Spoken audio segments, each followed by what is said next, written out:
Okay. All right, so I'm Renee Hayter from Sustainable Jersey, and we're so happy that you all came today, and we're happy to answer any questions you have about the contest submission process. And so with that, Andrea, you want to go next? And then I'll call on people so it's easier to navigate the intros. Sure. Hi, I'm Dr. Andrea Drews. I'm a faculty at Rider, and yeah, I'm really excited to hear about the projects and happy to assist in any way, talking about the rubric especially, or wherever would be helpful for you all as you're getting ready to submit with your students. Is that noise, the lawn tractor next door is going, is that really distracting? Okay. All right, Dion, you want to introduce yourself and school and how things are going?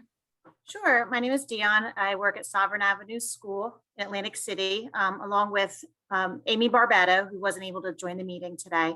And we have a green team here at Sovereign. And so 7 of our 13 green team members decided they wanted to enter the climate contest.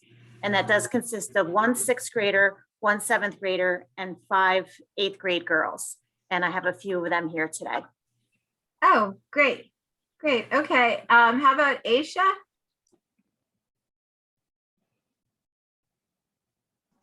Hello. Hi, are you a student, Aisha? Yes. Oh, great. What grade? What school? I'm in 8th grade and I go to Sovereign Avenue School. I'm a part of the climate contest as well. Oh, great. Well, welcome. All right, Carolyn Tagmeyer. Hey, hi, Renee. Hi. I'm Carolyn Tagmeyer, Winslow Township High School. It was an introduction, right? Yeah. I'm sorry. Do you have any specific questions or that you want to well, I have a lot, but I'm going to wait to see, how we go. Our students did not come back. I don't have one team member in the building. So wow, that's interesting. It's been a really slow struggle. So I kind of came on to see if I could still hang on in the contest. That's really what I'm trying to do, is just see if we could still make that cut. Did they not come back because the school's not open, or they chose to stay remote? They chose to stay remote. Yeah. They chose to stay remote. So we didn't go back to school till March. And then by the time we reopened the school, the students chose to stay home. And so I run the environmental club. I reached out to the entire school. We got the 12 members, and then it's just like so hard to find them, get them on. And then by the end of the day, they don't want to come on the computer. They don't want to. Yeah. They're so burned out. So we're trying to do our project digitally, and they've come up with some great ideas, but I'm just here to see where we're all at, really. Okay, great. Thanks. Claudine. Hello, Claudine Nelson. I want to say congratulations to Winslow's Teacher of the Year, Carol Tagmeyer. Oh, congratulations. I'm at Winslow. I'm at school 5. My team is 6th graders. So our school is 4 through 6, but our 6th graders count as far as the middle school. We started off with a lot interested and then ended up with 3 committed. So 2 are remote and 1 is hybrid, but we've been doing our Google Meets. So they've been like missing part of class to go to a separate room where I'm in like 2 meets. Like if you need me, put a question mark or something. But one of them is supposed to come. I'm not sure if she's going to pop in, but it's interesting. I'm pulling teeth. Like I need pictures. Send your pictures, and we'll see what we get. Yeah. Okay. Well, thanks for trying. I mean, these circumstances are so unusual. Carissa. Hi. I'm a junior at Clearview, and we have a group of girls. There's I think 5 or 6 of us doing the contest at Clearview. So. Oh, great. Sounds like girl power. The women are going to save the world. Yeah. Maureen. Hi, so Chris is my student from Clearview Regional High School, and she's right, 5 or 6. We had 6, one's kind of a little bit here or there, but they've been doing a great job. We've been meeting after school, meet virtually. And they just spent like a whole like hour and a half yesterday working on the project. They pretty much got like the submission done. So we just have to work on the video and some data analysis. So they're doing a really, really, really great job. I've been really impressed with them so far. Oh, great, great. And then Rihanna? Hi. Hi, how are you? Are you a student, Rihanna? Yeah, I am a 8th grade student in Sovereign Avenue School, also participating in the climate change contest as well. Okay, great. And then Tessa Nova?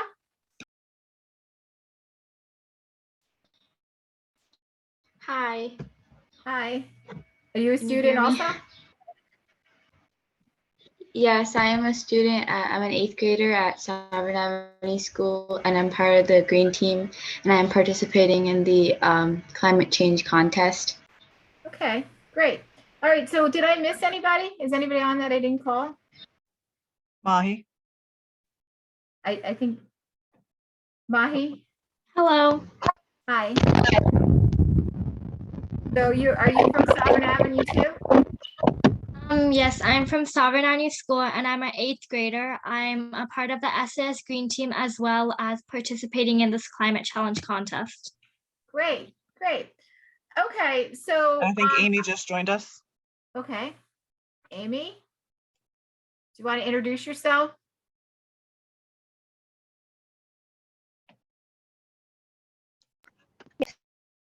Oh. Unmute again. There you go. Wait, could you repeat that because it's lagging for me? I just Sure. wanted to say if you want to introduce yourself. Oh, okay, my name is Amy and I represent Sovereign Avenue School. I'm part of the Sovereign Avenue School Green Team. Oh, okay, great. So we have a whole group of Sovereign Avenue students. That's great. Welcome. Okay, so what we were going to do is just dive right into the submission form and review it. And then as questions come up, we can answer them. So I don't have a formal presentation or anything. We're just going to go through the form and you can ask your questions and we'll see how it goes. So I'm going to share my screen.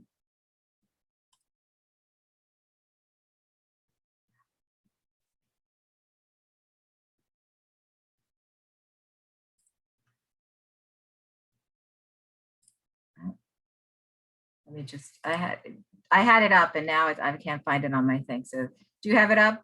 I have the other forms up. Andrea, The PDF of the submission form? I was going to do the live Google form, but it doesn't matter. Yeah, I just, because Oh. I'm not, yeah, I can do that. Wait, actually I have it now. So Okay. I just have to. I was gonna say, yeah, because the live form, because I'm not the owner of it, I would have to actually like, type stuff into each one of it to be able to see the different pages. I But got it now. Okay. Okay, everybody see it?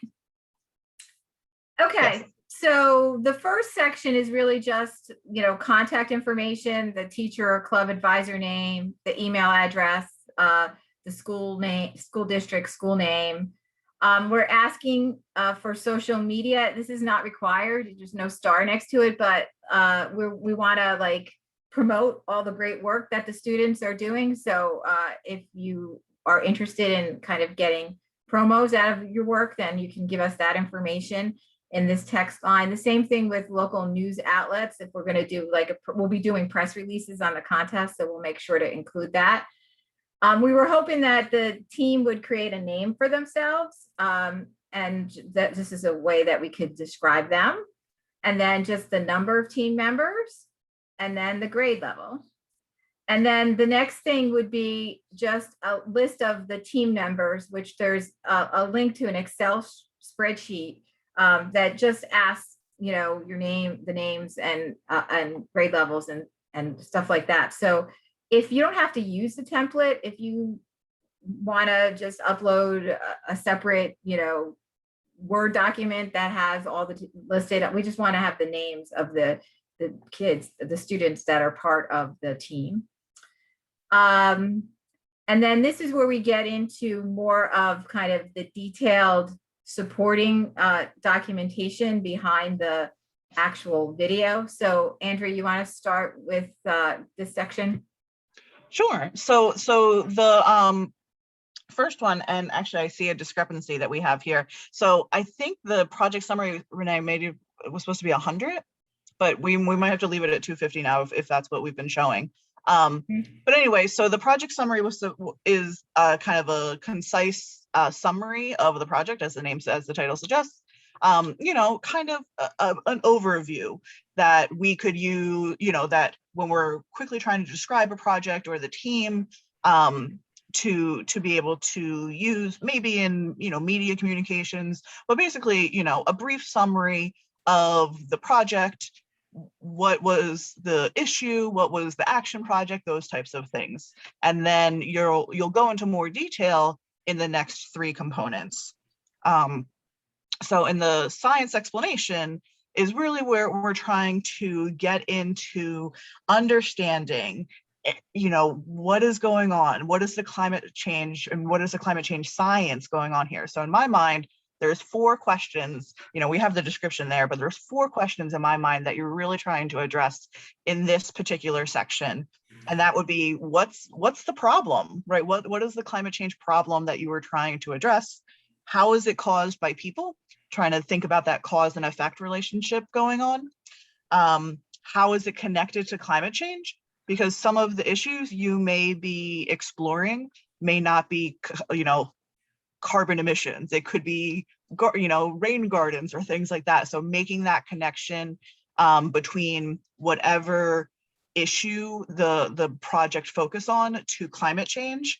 And then the 4th one would be, how is the problem resolved? And I'll use air quotes around resolved, because, you know, we're not fixing climate change with just one project. We understand that, but how was the problem addressed? Okay, so I'll say those 4 again in my mind. So what is the problem being, you know, worked on? How is it caused by people? How is it connected to climate change? And how is it resolved by the action project? So a good example of that is if you're doing a rain garden, the problem is flooding, and it's caused by people because of development and impervious pavement that doesn't let water naturally drain. And it's connected to climate change because of extreme weather events caused by the changes in the atmosphere. And what was the last question now? I forgot. And how was it resolved? And so the rain garden helps to resolve this issue by allowing for better drainage of water during those extreme events.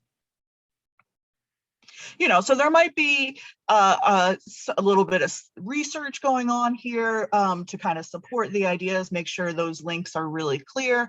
But we're still talking 250 words. So that's what, a page-ish, half a page, I think, depending if you're double spaced or single spaced. But so go into some details to give us some information to show us, the reviewers, that either you students who are listening or teachers helping to guide your students to make sure that we can really get an idea that they understand the science behind why their project is going to be something that's really going to be impactful towards climate change. And so they don't have to give all the details of the project in this section. That's the next section. So this is really just making the science connection. And those 4 questions were great, Andrea. Yeah, and then the next part is the detailed project information. So this is, you know, we have it kind of in paragraph form there.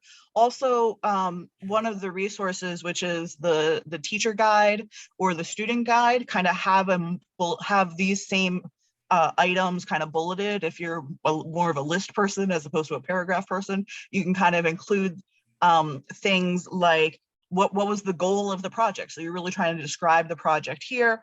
What was the plan that was followed to complete the project? Tell us, you know, what steps were taken. How did you have to get approval, you know, kind of approval, kind of help us to understand the process that the students went through, how the project will positively impact the community, the school, their homes, wherever the impact will be seen. any challenges that were encountered and how those challenges were either overcome or why those challenges still persist. You know, if the action project was presenting to a school board about what, you know, in support of installing solar panels on a school. I don't know, I'm just kind of come up with a project here. Then one of the challenges could have been, you know, finances, that doing this is still a huge financial liability, you know, impact. So while the school board may support it, a challenge may persist that the finances still need to be raised. So, you know, so it's still a positive impact because the school board is now more amenable to the idea, but at the same time, it challenges may still exist and persist, and we understand that. And then, you know, if the students reached out to a community partner around solar and got advice from them or assistance, describing that. So you're really kind of walking us through the whole project here. And so that's why you have a little bit a longer word limit here to really. But you don't have to do 500 words. If you can Oh answer yeah, no, it's not questions in 350, that's fine too. Yes, of course. Yeah. Yeah, you don't have to fill the space just to fill the space, you know. But you know, giving us enough detailed information so that we can really get a good understanding for all the steps that were taken during the project. And then finally is the inspiration. And this is really where students can be a bit more, I think, a bit more creative in my mind and kind of personal about why this particular project is something that was important to them, why it caught their eye and really, you know, got that motivation to work on this particular project, especially given all of the challenges going on with education and the world right now, that to still dedicate some time, you know, there must have been some inspiration behind wanting to complete the project.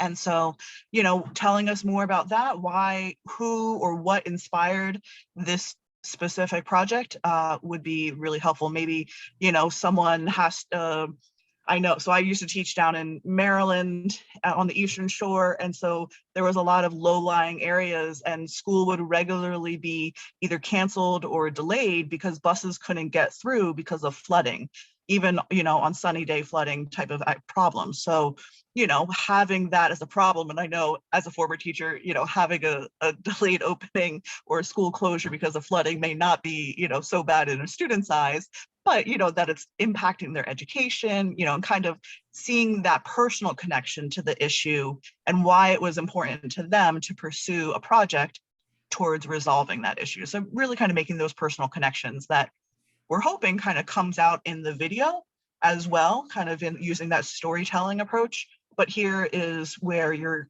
the students will be able to take that kind of storytelling aspect and put it into words. Right, and that personal connection is really important and really, you know, a lot of the reviewers will have sensitive spots for that personal connection piece of it. And so these sections really, the best thing to do is just write them in a Word document or a Google Doc and then just cut and paste the answers into the form. Does anybody have any questions about so this is what if you are looking at the rubric, which I can pull up in a few minutes after we go through this application form, but if you're looking at the rubric, this is kind of row 4 and row 5 of the rubric, which is considered the application. So row 4 is called science explanation, and row 5 is called other video components. So that should actually have a typo there. So it should be like other application components. So that's really, you know, this written narrative part of it is where that will be evaluated on the rubric. And the first 3 rows really focus more on the video itself. Okay. Any questions? All right, so then the next section is kind of upload and supporting documentation that we need. So it would be great to have a title for your digital story because we will probably be, you know, sharing information and posting these videos, and to have a title is great. about how long the digital story video is. It doesn't have to be, to the exact millisecond, but just an idea so that the reviewers have an idea of how long it is. Then we need a signed consent and release form, which basically says if the students are in it, they're allowing us to watch it and show it to people. I did have a request today to make a Google Doc of that, so that originally we just thought there's a form that they can download that's in the guides, the student guide and the teacher guide. And I just thought that they could like download it and then print it out and sign it and then upload it. But I understand, especially in a remote environment, they may not have the capability. So I'm gonna modify this form to let them link to another to a Google form, which would be separate for this, and they can just each team member can just complete that separate Google form. In fact, I'll just email it to all the teachers too, so they have it, because I don't know if we can link within this document, this form per se. But has anybody had any questions about the consent or release form? Okay, great. And then the next thing would be actually to upload the video. And if you don't, you can either upload it here, like in this spot where it says add file, or if for some reason you don't have a file that you can upload, you can just send us a link. Like if you could make your own private, YouTube page. Yeah, having like an unlisted video on YouTube. As long as you send us the link and allow for downloading, then that should be fine as well. So, and that's it. So I know it's a lot of work. So anybody have any questions about it? Yeah, Claudine, go ahead, you can unmute. I'm gonna stop sharing my screen, so.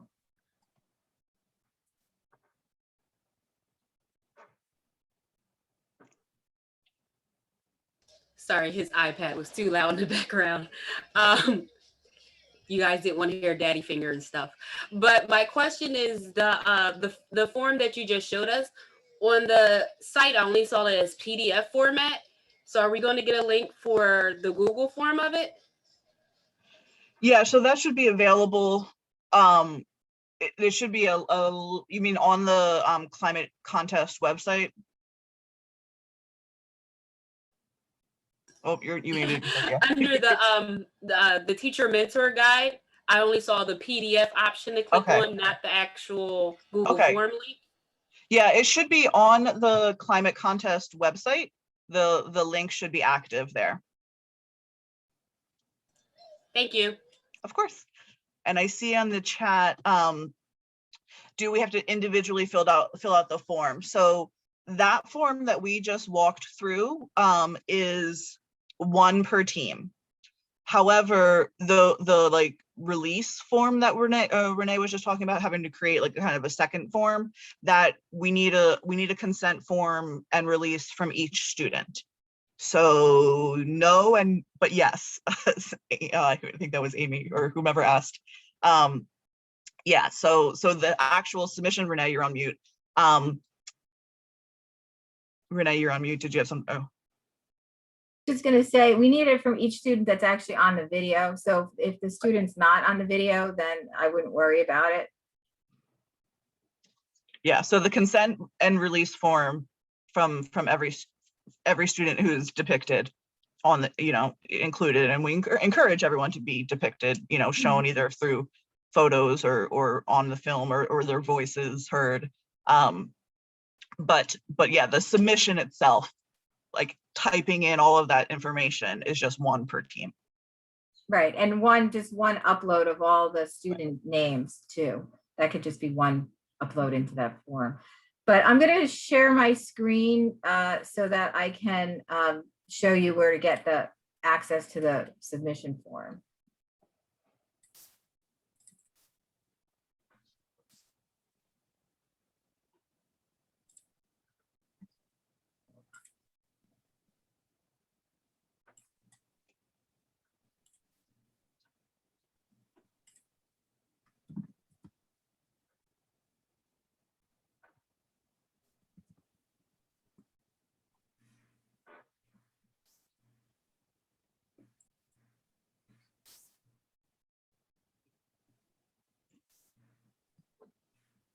Okay.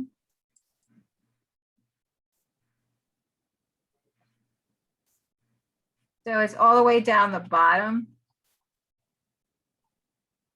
where it says the first link takes you to the Google form. The second link on that line takes you to the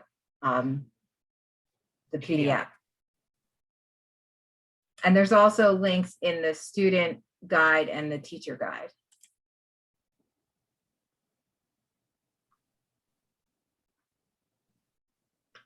Any other questions? I have a question. Sure. Yes. So I know like what to include in the digital story, but like you said, like you would like us to somehow like express ourselves, like if whether it be putting our faces out there or like using our voices. So like, are there anything that you would like us to like include in the digital story?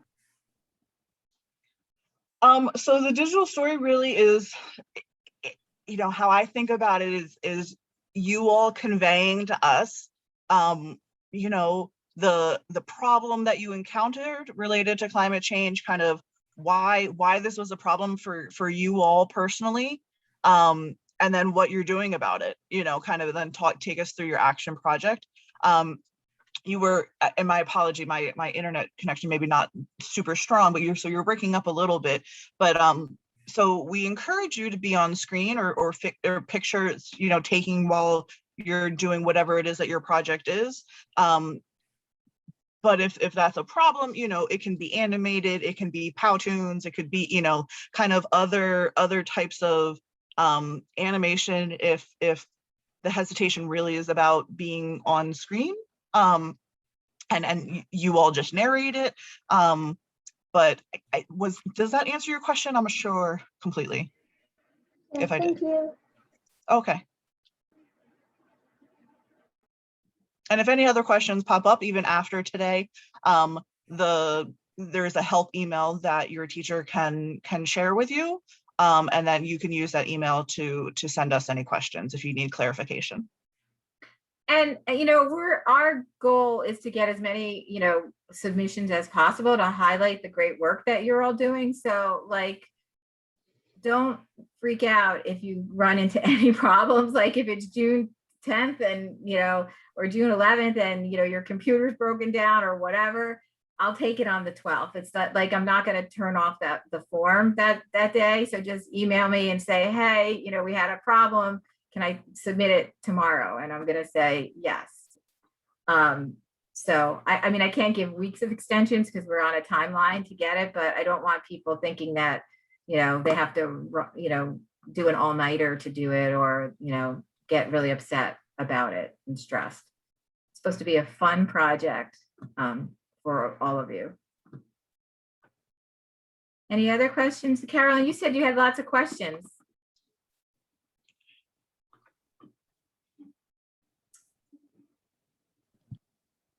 I was on the website scrolling through. No, it's not really. I mean, once you guys explain the process of submitting it is fine. It's the challenges of getting the work done that has truly been like an issue, because I'll send out one work. We've been splitting it up, and unfortunately, I didn't pick my class because my class went through the Empowered program, so I didn't want to like overwhelm them with stuff. So I picked club members so I could get like different grade levels and different kids. And I have them all kind of scattered. So I'm trying to find a way that I can like pull them together for the digital storyboard. Like we have a great idea. We're going to work on the concept of promoting like meatless Mondays in our community. And we've been calculating the methane and talking about methane as a greenhouse gas and climate. And we've got a really great idea. It's just pulling it together in time. And so my other question would be like, we're going to do it. I no doubt I've managed to pull up everything else this year, except my one sustainable thing. But my question, I mean, are you guys going to do this again next year? Yes. Yes. Okay. Like It'll be normal school statewide. too? Yeah, next Thank you, year. Claudia.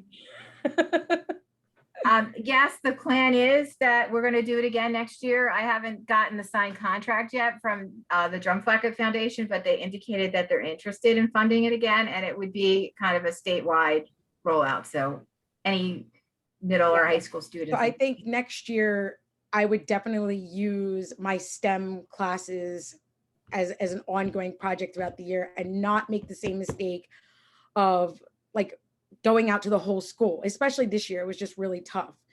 But I mean, we're pulling it together. It's just really hard. That's all. Yeah, and it can be an education campaign too. It doesn't, it would be great to actually have, implement the meatless Mondays, whatever it is. Well, we're doing an educational campaign Right. into the students. I mean, I even quoted you. I even quoted you, Andre, in my I was at the Empowered program and I had to speak, and I quoted you in that because I said, gosh. in their writing, and Renee, I said Renee, and I said because in their writing they told me like, kind of like let go of the wheel and let the students take the wheel, and I've been really trying to do that. So they've come up with great ideas. We're going to do, the logo, and we're implementing a community cookbook, and we're getting the educational. Like, I think we fit the climate format. It's just a matter of if we're going to get it in. That's right. Yeah. So I mean, it's around the corner. The months have just flown by. They really have. And I think now the kids are starting to shut down, and if I could get them to come to the building, it would be no problem, but they're not. Yeah. And our format for next year, we're thinking about mixing it up. Well, I mean, this is difficult to do it in this year because I mean, you had such a challenging school year, but the funders really wanted to move forward with it as like a pilot project. But we're thinking about like our plan would be to launch the contest itself and the climate challenge in October, so that we have it like at the school boards conference and the NJEA conference, and we can be promoting it.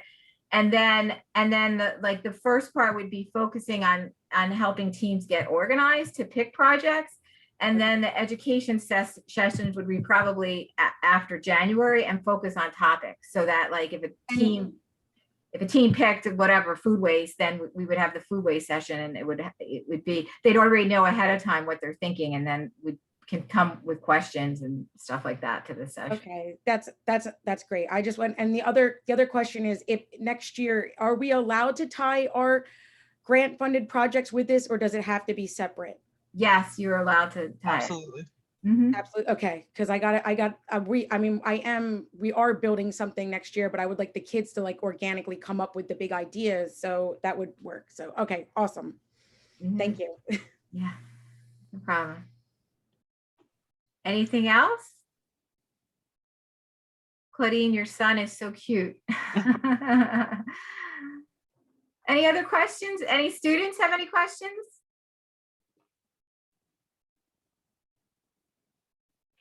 Okay, well, I'm going to do something with that consent and release form, and I'll just email it directly to all the teachers so that it's an alternative. And honestly, yeah. And then this way it will make it easier. I'll have to look to see if I made that a required field or not, and I'll have to adjust that submission form, but I'll deal with that. And we're here to answer any questions that you may have, so don't fret. We'll help you through it. And as you start to get into crunch time, yes, like I said, I love to see the beautiful faces and see pictures of the projects, and but if some of it is just Caroline, I know you seem to be really kind of up against the wall with some time crunch and everything else. Having at least one or two pictures and then narrating some of it and then filling in some of the other gaps and things like that. We can pull off a video because my kids have done excellent. I mean, we've done some videos this year. So that's, and I definitely have ideas for them. I mean, the thing is, they know how to use the camera now, that's for sure. So we can just tell them, but my main thing is trying to get them to come up with the ideas. I don't want to be a director. I want them to come up with it. And so that's been the challenge. So I think next year, if it does start in October, there really is, they were really inspired by the summit was awesome. They loved every video, and they really wanted to do something with the Pinelands because he was the best. That was the best part. The Pinelands part was like my favorite part of the whole climate summit. And And so that's another thing, because our school is almost a part of the Pineland, so we could do something with that. So I just have a lot of good ideas, but I want it to be their ideas, not mine. Yeah. It's not my time. It's theirs. Okay, anything else? All right, well, I won't hold anybody more Oh. on this. I think I was starting to hear what Aisha, or I'm sorry if I'm saying your name wrong. I had a question. So like, what did you want? Like, what exactly do we put for like the science explanation, like for that one? Sure. So when you're talking about the science explanation, kind of what I'm thinking most about is getting to those 4 questions that I had said earlier. So really just telling us what is the problem that you're trying to address. It could be flooding, it could be, food waste, whatever. How is that problem caused by people or by humans in general, or more specifically your school? Then thinking about how is that problem connected to climate change? Because not all of the issues are directly talking about anti-idling for cars, and thinking about carbon emissions. That's kind of a little bit more directly connected to climate change. But something like flooding or food waste, the connection may not be obvious. So we want you to explain with some science background how it's connected to climate, how the issue you're working on is connected to climate change, and then explain how the problem was resolved by your action project, or how your action project helped, and kind of like link some of the science ideas there. Thank you. Does that help? Okay. Sure. Okay. Any other questions before we sign off? Okay, well, great. We're here if you have any questions, and have a great Memorial Day weekend and end of school year. Thank you all so much. Bye. Thank you. Thank you. Andrew, you just want to hang on for a minute? Bye. Nice to meet you. Goodbye. Thank meet you too. you, Take care. students. Yeah. Thank you. You're very welcome. Bye. Bye. Bye-bye. I'm gonna, I want to find that file that I wanted to show you. Okay. And you're still recording. Yeah, I'll,